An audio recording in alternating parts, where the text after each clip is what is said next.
Muy bien, esta parte del documento nosotros ya habíamos leído parte de estos fragmentos en el documento anterior y nos habla acerca del aprendizaje. Dice que es un proceso a través del cual se modifican y adquieren habilidades, destrezas, conocimientos, conductas y valores, y que el nuestro, ¿verdad?, se enfoca como tal en las destrezas, pero no solamente la destreza como fin primordial, sino dentro de ellas, definitivamente, al desarrollar una destreza, pues vamos a sumar un conocimiento, una conducta y un valor.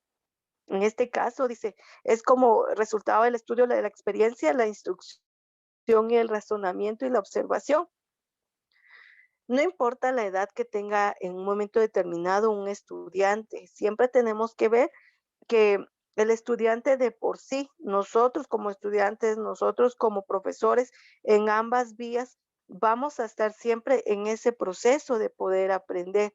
Y ahí es cuando nosotros vamos a poder entender cómo ellos en un momento determinado estudian.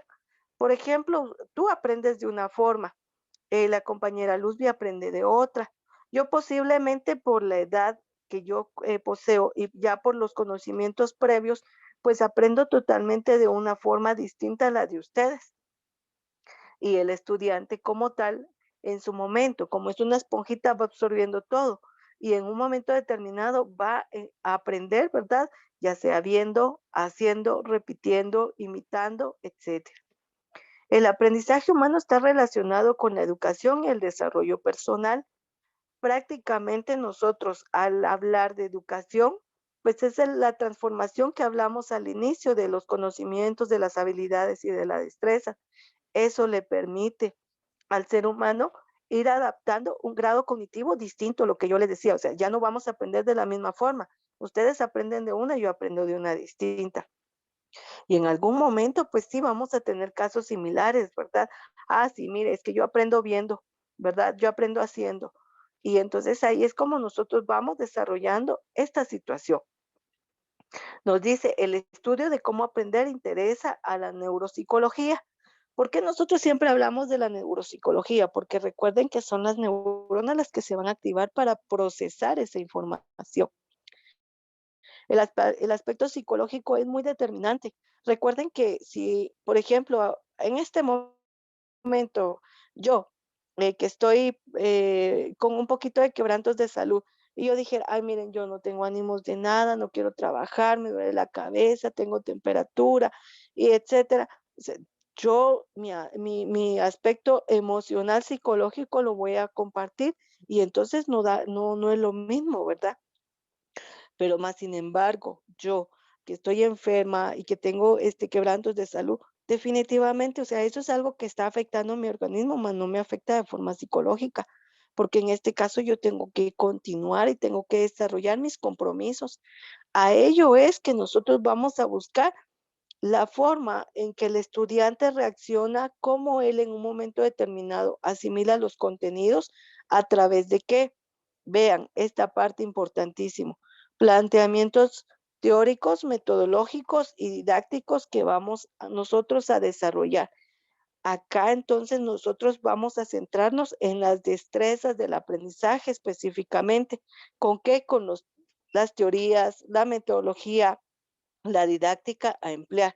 Eso por una parte, pero por otra parte, por ejemplo, dentro de la pedagogía existe el aspecto psicológico, existe también algunas situaciones como lo que es la educación en forma generalizada, porque la pedagogía se va a referir a la educación en niños. Y luego tenemos la andragogía, que es una rama también de la educación, pero que en este caso, esta se dedica a la educación de los adultos. Y ahí vamos a comprender la diferencia que es el trabajar con niños que el trabajar con un adulto. Y esto siempre se los he repetido o recalcado yo en algún momento. Por ejemplo, les decía, yo con ustedes no les voy a decir, ay, miren, el lápiz se agarra así, van a hacer ese trazo de esta forma. No, ustedes automáticamente ya saben leer, saben escribir, saben hasta analizar, mientras que un niño no lo sabe hacer. Entonces ahí ya cambia. La andragogía entonces se va a dedicar al estudio específicamente de adultos, mientras que la pedagogía general pues está dedicada al estudio de los niños o de los jóvenes, ¿verdad? Que están todavía comprendidos dentro del rango establecido a lo que corresponde, por ejemplo, la educación normal. No es que sea por madurez y vamos a llamar a ellos andragogía, no, pero sí, cuando la persona cumple ya la mayoría de edad, pues es una persona adulta. Y de esa edad en adelante ya comprende la andragogía como tal, porque ya los métodos, las técnicas no van a ser las mismas y nosotros en ellos ya no vamos a desarrollar tanto las habilidades y destrezas, sino se empiezan a formar desde ahorita.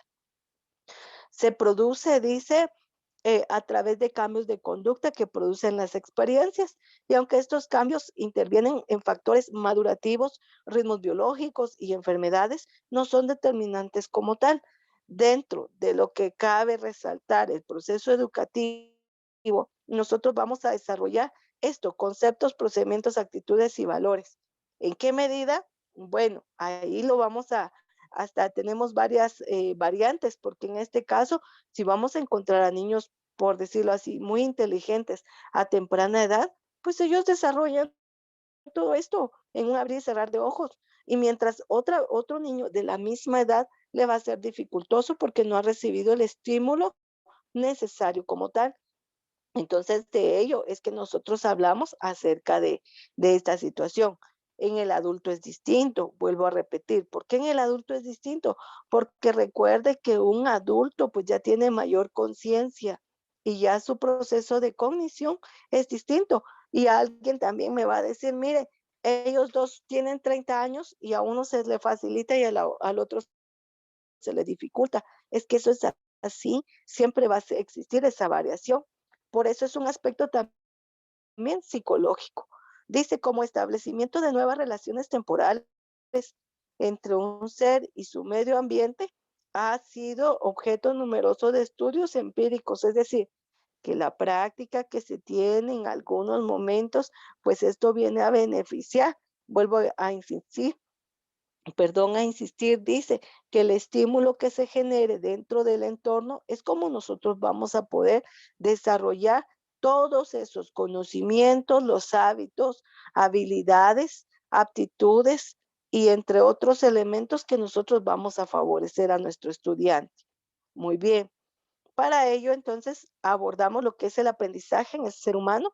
Vamos a ver las bases neurológicas de este aprendizaje, el proceso de aprendizaje y los tipos de aprendizaje. ¿Por qué nosotros vamos a tener siempre presente este proceso? Porque nosotros a eso nos vamos a dedicar. ¿Qué es el aprendizaje? Es el proceso mediante el cual se origina o modifica una actividad. ¿Por qué dijimos que vamos a dar origen? Porque algo que no conocía yo, bueno, lo estoy aprendiendo hoy. Entonces di origen a un conocimiento dentro de mi persona.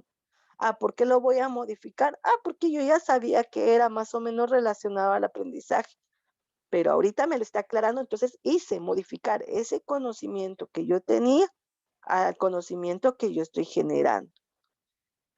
Dice que también se puede definir el aprendizaje como un proceso de cambio relativamente permanente en el comportamiento de una persona por la experiencia.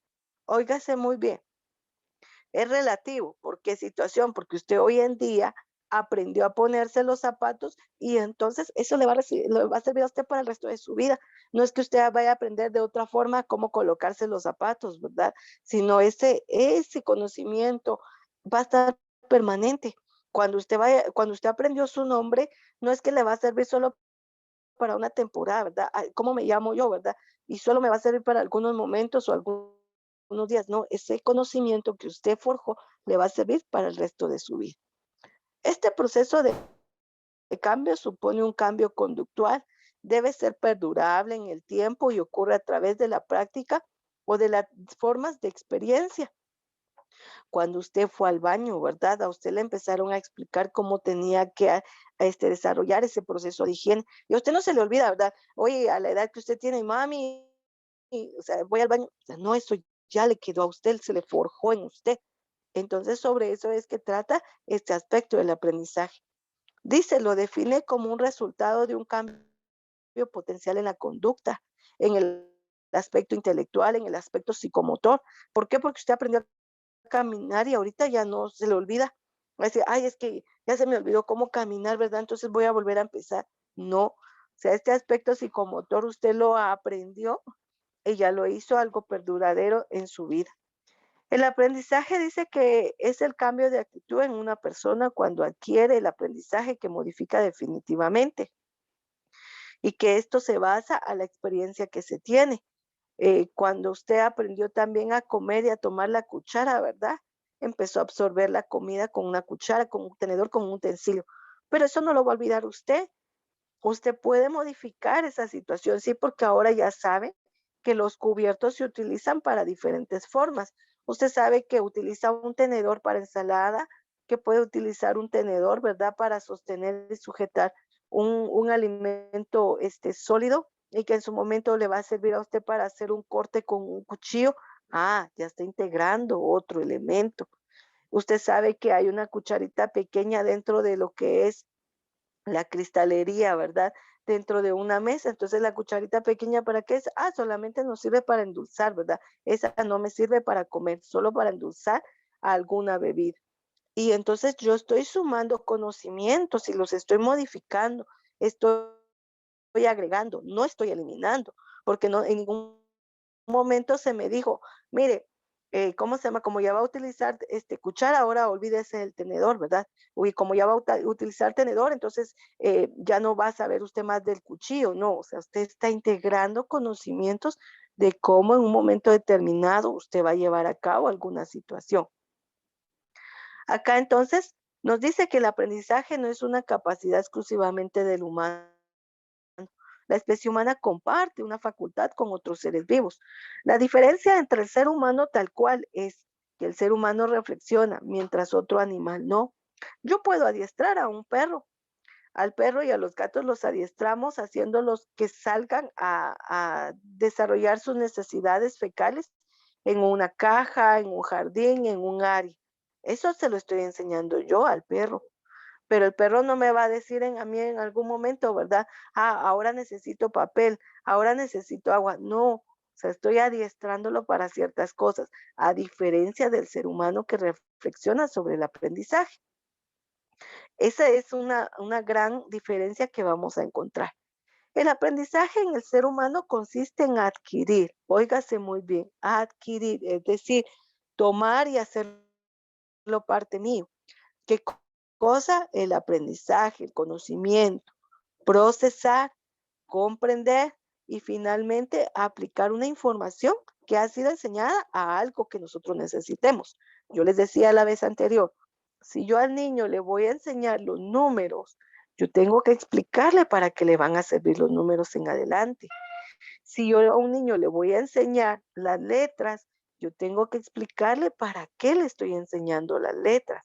Y entonces yo le voy a decir, bueno, te enseñé los números del 1 al 10 y cada uno tiene un valor, ¿verdad? 0, 1 es una unidad, 2 son 2 unidades y le muestro los objetos que comprenden el 2, que comprenden el 3, etcétera. ¿Para qué le va a servir a él? Porque en un momento determinado él tiene que sumar, restar, multiplicar, dividir, crear fracciones. Y entonces él va a decir, pero ¿y eso para qué me va a servir? Porque en un momento determinado le van a preguntar a él cuántos años tiene y él tiene que saber sumar con los dedos cuántos años tiene y representarlo en una cantidad gráfica. El niño me va a decir, pero es que a mí no me gusta, ¿verdad? No le encuentro fin. Sí, porque le voy a decir yo al niño, repártanse 3 dulces cada uno y el niño no sabe cuántos son tres, no sabe el valor directamente. Entonces, ahí es como yo voy a empezar a identificar a él cómo él va a reconocer ese aprendizaje que le va a servir, que le va a ser útil.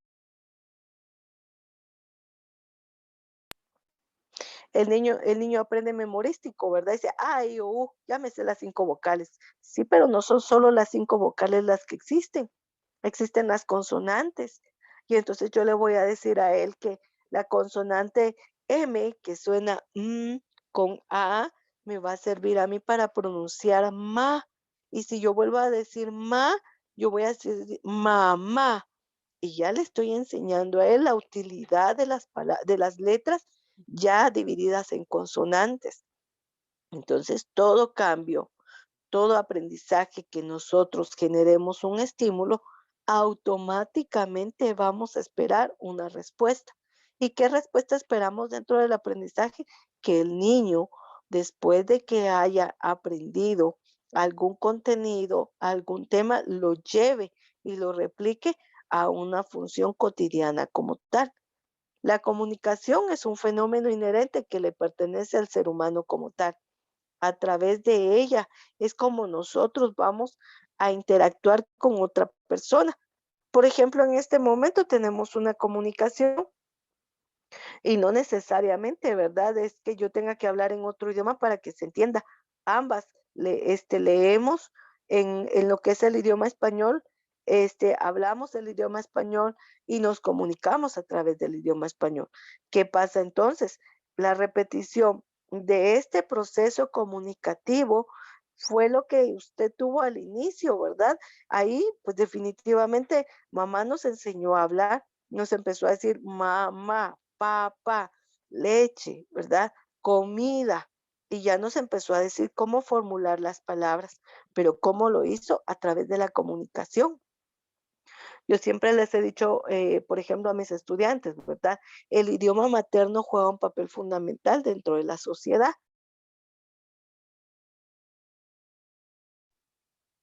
Un niño va a aprender en su idioma materno. Si nosotros hubiéramos nacido en Alemania, pues habláramos alemán. Si nosotros estuviéramos nacido en Japón, habláramos, ¿verdad?, el mandarín. Si nosotros hubiéramos nacido en Rusia, pues habláramos ruso. Si hubiéramos nacido en Francia, habláramos en francés. Pero como nacimos aquí, donde se habla el castellano, pues hablamos castellano. Y a eso es que nosotros aprendemos en este idioma.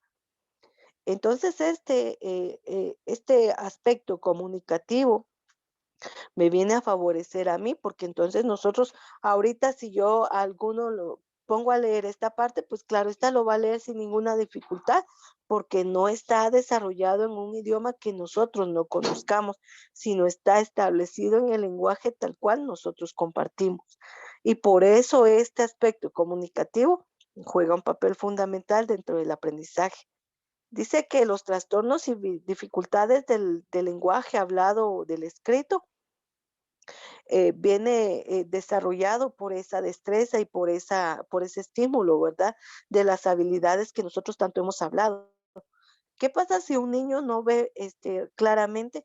Pues va a confundir las letras.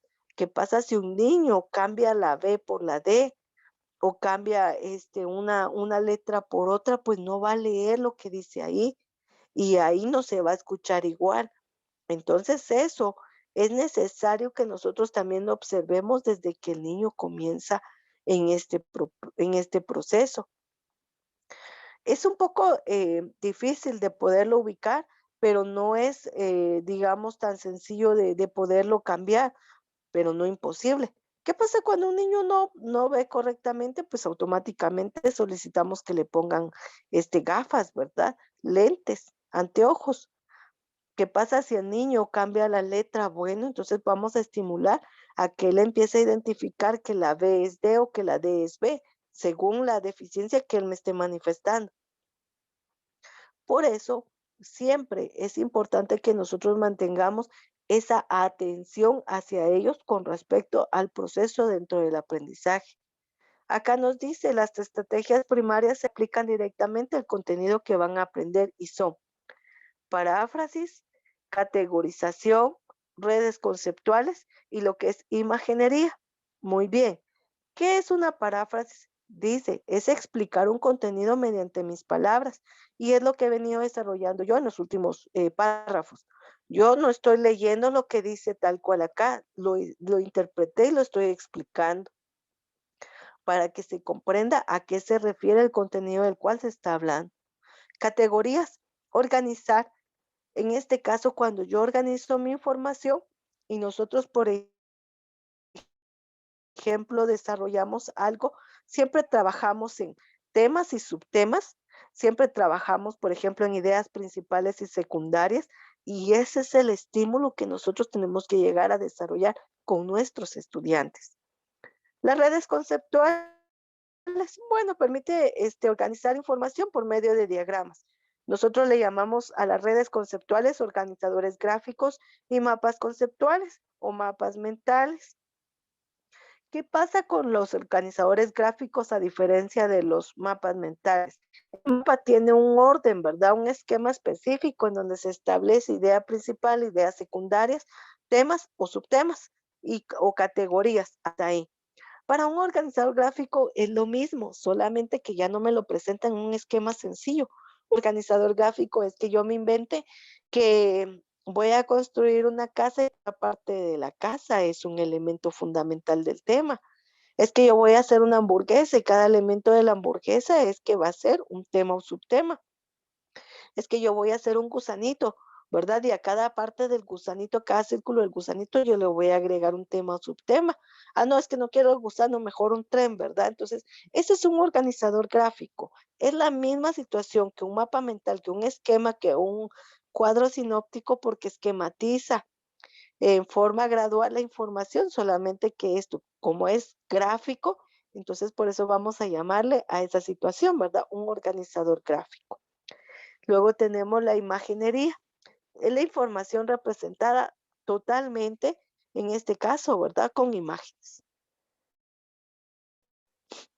Ahorita yo le puedo decir a usted, imagínese un tren de 5 vagones, ya lo tiene usted en la mente. ¿Será que estaré yo mostrando en este momento la imagen? No, pero usted ya reconoce que es un tren. Yo le digo a usted, bueno, vamos a hacer una mariposa, pero una mariposa en relieve. Y en cada ala de la mariposa vamos a colocar este contenido. No, usted ya se imaginó la mariposa, pero le está sumando información, ¿verdad? Porque me va a servir como un organizador gráfico. Entonces, como la vamos a hacer en relieve y en 3D, vamos a colocarle distintos colores para las alas. Al final tiene solo 2 alas, pero como la vamos a hacer en relieve, cada tono de color por ala, pues va a ser ¿cómo se llama? Un ala que vas a resaltar, ¿verdad? Entonces ahí es donde yo ya encuentro, ¿verdad? Esa organización y le sumo que es una imagen, ¿verdad? Representada mentalmente, porque en ningún momento mostré yo una mariposa aquí. Las estrategias de apoyo se utilizan para crear, mantener un ambiente que favorezca el aprendizaje.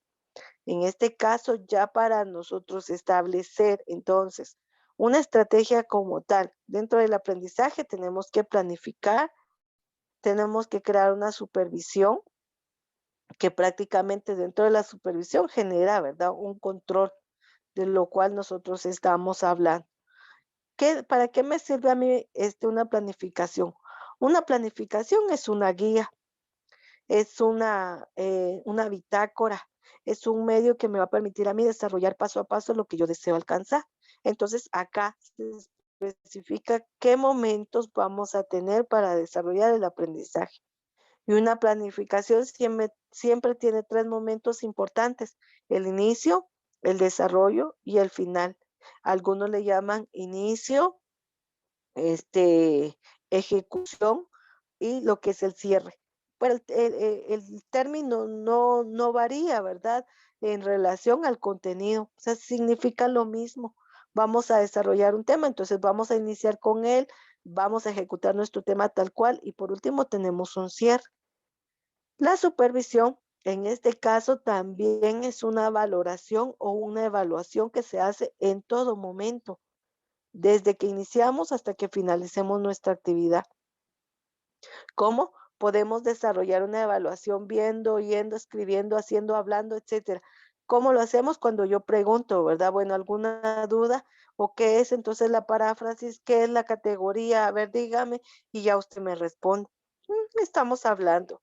Ah, no, a ver, vamos a escribir 5 preguntas y me van a explicar qué es planificación, qué es supervisión, qué es una red conceptual, ¿verdad? Desarrollenlo en su cuaderno. Ah, ya usted lo va a transcribir, ¿verdad? Y me va a explicar qué es.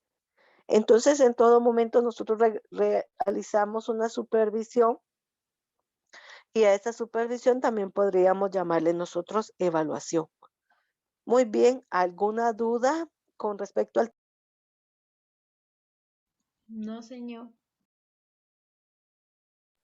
Muy bien. Entonces, por favor, vamos a tomar nota de estos temas que abordamos hasta el momento, por favor, que comprenden prácticamente las primeras 3 hojas de nuestro documento.